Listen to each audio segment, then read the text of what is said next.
তো বন্ধুরা, তোমরা কেউ শখের মানুষকে বিয়ে করো না, কারণ শখের মানুষকে বিয়ে করার অনেক জ্বালা।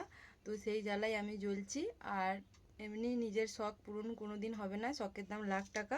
তাও দেখো, এই যে আজকে দুঃখের বিষয়, অনেক কষ্ট করে এই ভাঁড়টা পয়সা জমিয়েছি, অনেক কষ্ট যন্ত্রণা, অনেক অভাব অনটনের মধ্যেও কিন্তু ভাঁড়টা আমি নষ্ট করিনি। আর শখের দাম যেহেতু লাখ টাকা, তাই আজকে ভাঁড়টা ভাঙতেই হবে। তো চলো ভাঁড়টা ভেঙে শখটা পূরণ করব। তো তোমাদের সাথে সেটাই শেয়ার করব। তো চলো।